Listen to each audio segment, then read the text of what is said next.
Hello, and thank you for watching. My name is Brooke Thomas. I am the Deputy Director for the Greater Indianapolis Progress Committee and Co-Plan Manager for the entire Plan 2020 initiative.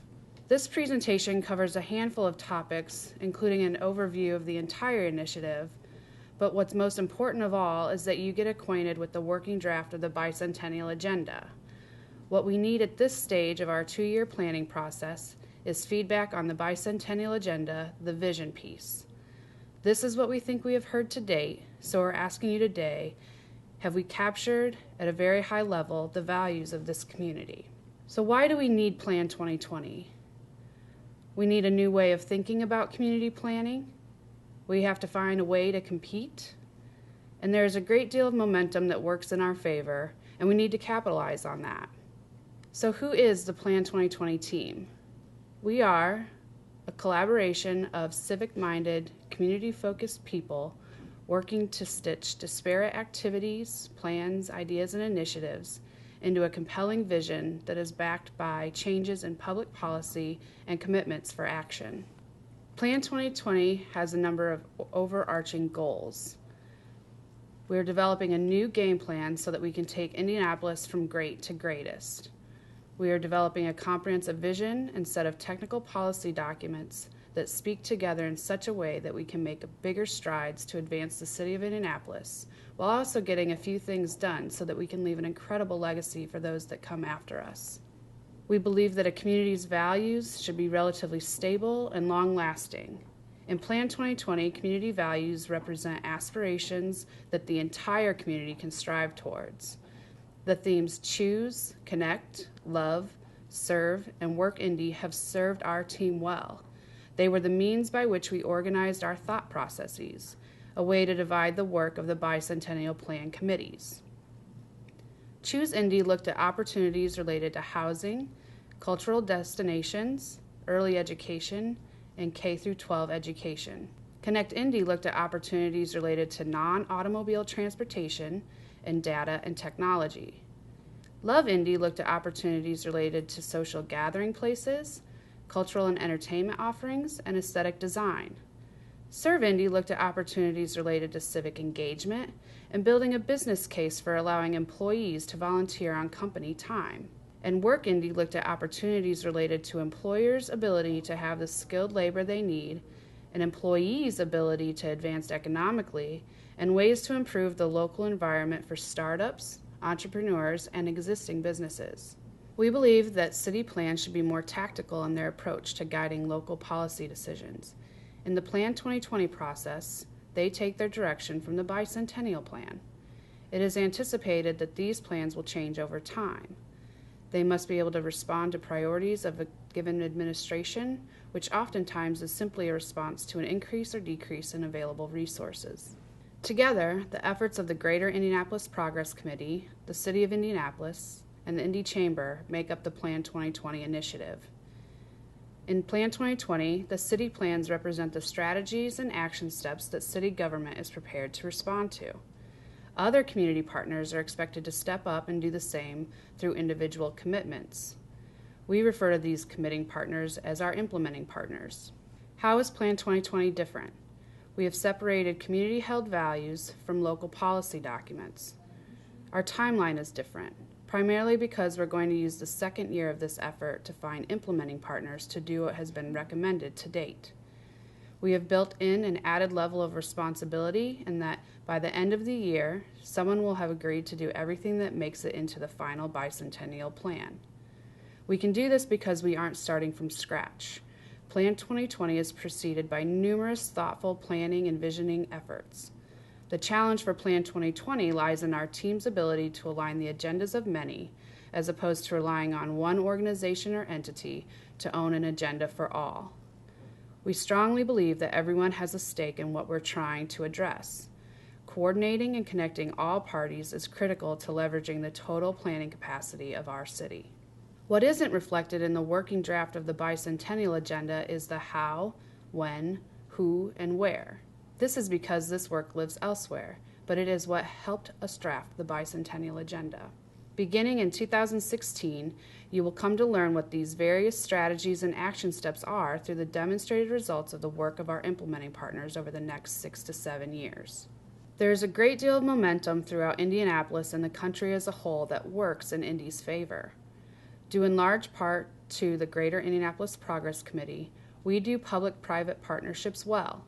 So much so that Indianapolis is considered by many across the country to be a model of how to do public-private partnerships successfully. There are shifts in demographic trends that favor cities like ours. For example, millennials, which are people born between 1980 and 2000, have a built-in bias for cities. Baby boomers are downsizing and relocating to areas that are walkable and offer greater amenities in closer proximity to their homes. We have a re-emerging core, both in terms of our downtown and central Indiana as a whole. People are moving to Marion County. In terms of sheer numbers, Indianapolis's workforce is stable. Our opportunity lies squarely in our ability to close our skills gap. The regional economy is relatively diverse and competitive, meaning that no one business sector dominates our local economy. This allows our city to weather changing economic conditions relatively well.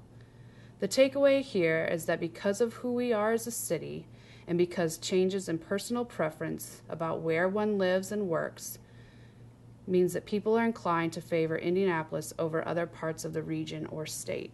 The Bicentennial Plan.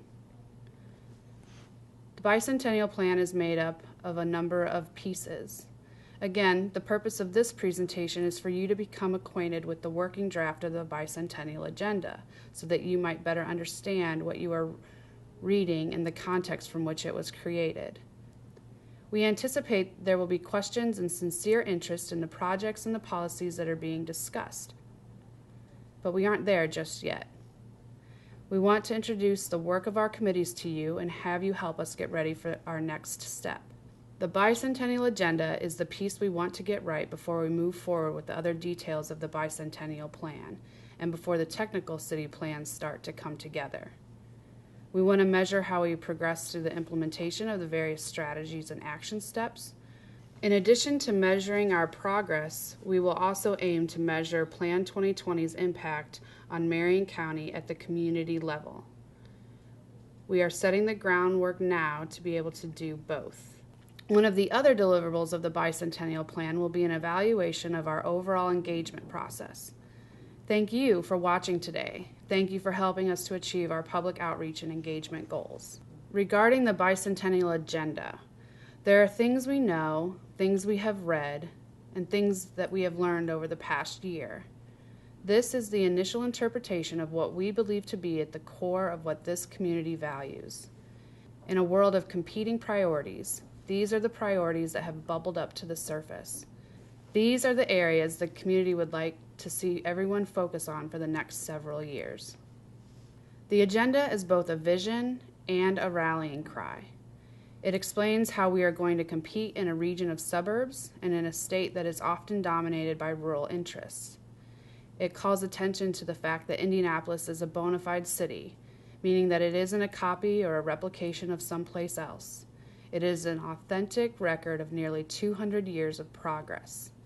The next few slides describe further the concepts of place, attitude, and outcomes. What has emerged from a year of studying, researching, and talking with people is this idea that there will always be individuals and organizations striving to do the next big thing.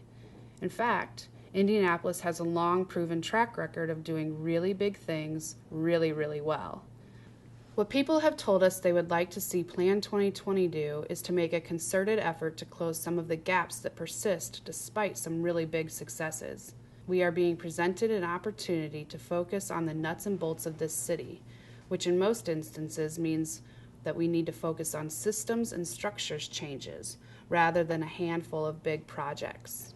Each one of the words shown here is a heading in the working draft Bicentennial Agenda, which is further divided in 3 sections: an authentic place, a new attitude, and a new bottom line. Each of these sections is further divided into 3 subsections as a way to describe an authentic city life. We talk about the physical, the things you can see and map, the philosophical, and knowing that what gets measured gets done are desired outcomes. These subsections are further divided into more concrete topics, such as greenways and existing residents. This presentation highlights the content of the first two tiers as a way to orient you to the larger document. How would you answer the following questions? What does a city look like? What is the urban framework? What makes a city an attractive place to live? What cements one's quality of life? What makes a group of neighborhoods a city? What enables human activity? How might a community improve the social mobility and overall standard of living of its citizens? These are the types of questions that came to mind as this idea of an authentic place began to emerge. Over the past year, it has become clear that this community places a great deal of value on the general well-being of and opportunity for our citizens. There are a handful of topics that have repeatedly come up. We must continue to invest in our greenways by prioritizing redevelopment along them and enhancing the experience of users. We must focus revitalization efforts on Indy's neighborhoods by connecting memorable features and places and adopting policies focused on building complete communities. We need to meet the daily needs of our citizens. When properly connected, villages, mass transit corridors, and major destinations like downtown create natural and essential energy. To feed this energy, we must provide for new urban villages and walkable neighborhood centers that again provide for the daily needs of our residents and businesses. We need to provide for new urban villages and walkable neighborhood centers to complete the full range of residential options that Marion County offers. We must continue to strengthen our downtown core so that it may have the capacity to meet the needs of existing and future residents, businesses, institutions, and visitors. We must continue to strengthen our downtown core because when downtown wins, all of Marion County wins. When Marion County wins, the Central Indiana region wins. And when Central Indiana wins, the state of Indiana wins. We must connect all of these places with robust and high-quality transportation networks, both in response to the land use changes that need to take place, but also because our ability to compete economically depends on it. Someone once told me that a strong business retention and expansion strategy gives us the right to invite businesses to come to Marion County. In that vein, we must leverage the employment, purchasing, investment, development, and innovation power of our existing anchor institutions. We must focus economic development at the neighborhood level by investing in innovation and entrepreneurship districts. We must fully realize the potential of our many freight assets by reinvesting in them and reclaiming blighted property around them. If there is a physical urban framework, is there also a philosophical framework? We think so. An attitude is a relatively enduring organization of beliefs, feelings, and behavioral tendencies with social significance. How you feel about something or your attitude often influences the decisions that you make. How does a city work? How does tomorrow become better than today? How do we best allocate limited resources? How well do we even know the experiences of others that call Indianapolis home?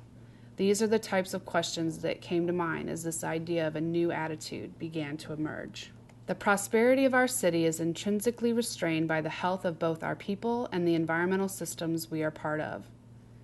Resilient means no longer letting the immediate get in the way of the good. We need to start addressing some of the root causes of our problems.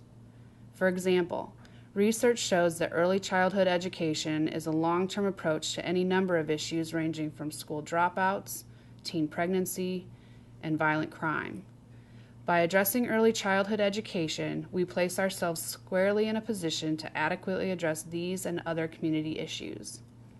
We need to build a business case for investing in the future. We need whole citizens, which further requires us to have a healthy environment. Relevance to us means practical and socially applicable. Equity means more about fairness than sameness. All too often, we focus on making sure that everyone has the same amount of everything. By giving the same level of investment to everyone, we often have little, if any, impact anywhere. In order to create lasting solutions on a large scale, we must graduate from public-private partnerships, which is often just one government body and one company working together to accomplish something, and better coordinate numerous public and private partners around a clearly defined set of community-derived goals and outcomes. We must invest in our stable neighborhoods to keep them competitive. We must invest in our struggling neighborhoods to stabilize them once again. These investments need not be identical. For example, some communities need help just to become stable once again. That may mean addressing abandoned and vacant properties or gaining access to nutritional food. Complete communities have the basic elements to support economic opportunity and health for all of its people.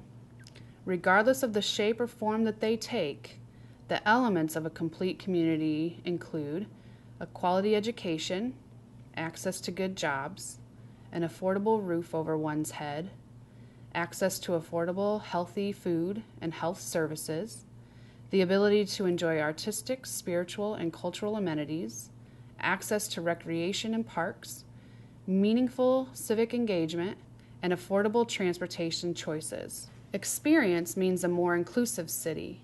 We must strive to reduce barriers to participation in our civic community and continue to work toward a spirit of inclusion, tolerance, and respect. We need to ensure a sense of belonging, participation, and recognition. We need to work to reduce incidences of isolation, exclusion, obstruction, and rejection. We need to focus on enhancing workforce skills, upgrading low-end service jobs, and ensuring that citizens can make a living wage. We need to diversify our housing options, and we need to appeal to everyone's sense of humanity. Knowing how different parts of our community are performing is valuable information in its own right, but having access to sound performance measures will also allow us to examine the triggers for changes in neighborhood health and enable us to effectively guide local policy development. We are committed to measuring both the progress and impact of the Plan 2020 initiative. How are we going to know if our strategy is working? What are the desired outcomes? How do we do the most good for the most people? Indianapolis is an intentional place. We are a planned city. What does intent look like going forward? These are the types of questions that came to mind as this idea of a new bottom line began to emerge.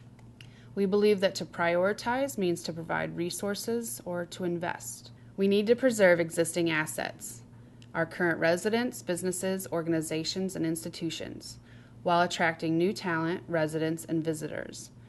We must grow incomes and property values. We must attract more households, more jobs, and more private investment. We must devise a way to capture more dollars locally. We must also figure out how to be a city where civic engagement and service to others is ingrained in the expectations of residents and businesses alike.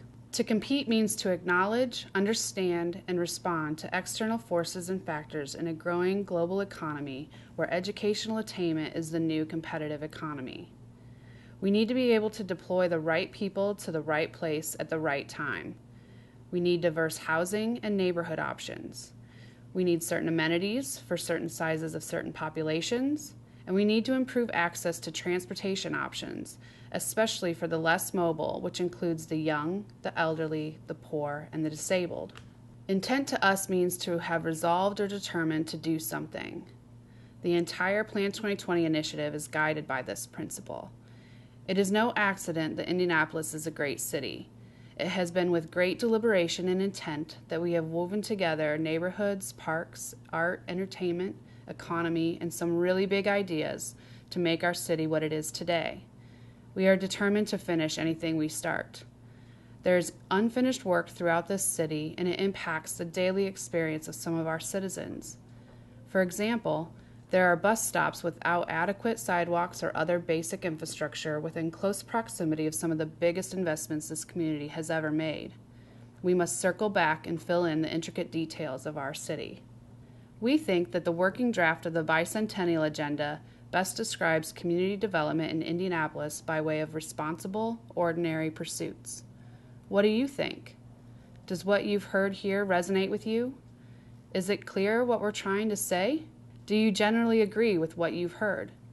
Do you know of someone else that would be willing to provide us with their feedback on the working draft Bicentennial agenda? Encourage them to fill out our online Speakers Bureau request form, submit a comment online, or email us directly. If you want to see what other people are saying, visit our Mind Mixer page at plan2020.com/mix. There's also a living timeline exhibit in the gallery at the Hall. The Hall is located at 202 North Alabama Street in downtown Indianapolis. Please also consider forwarding this presentation to your colleagues, friends, and family. More importantly, please continue to find ways to be engaged throughout 2015, be it with one of the technical city plans or the remaining pieces of the Bicentennial Plan. I had mentioned previously that one reason we can do all of this is because we are not starting from scratch. Plan 2020 isn't intended to be a collection of original work and new ideas. We are relying on the engagement activities of everything that we are stitching together. Our first level of engagement is to lift up, and in some cases daylight, the hundreds of thousands of man-hours this community has invested in recent and ongoing planning efforts. We are primarily focused on our ability to stitch a lot of this planning work together and feel an added level of responsibility to fill in as many of the missing gaps as we can. We are committed to broadening everyone's reach. If I've learned one thing over this past year, it would be that people don't just like this city a lot, they love this city. Thank you for watching.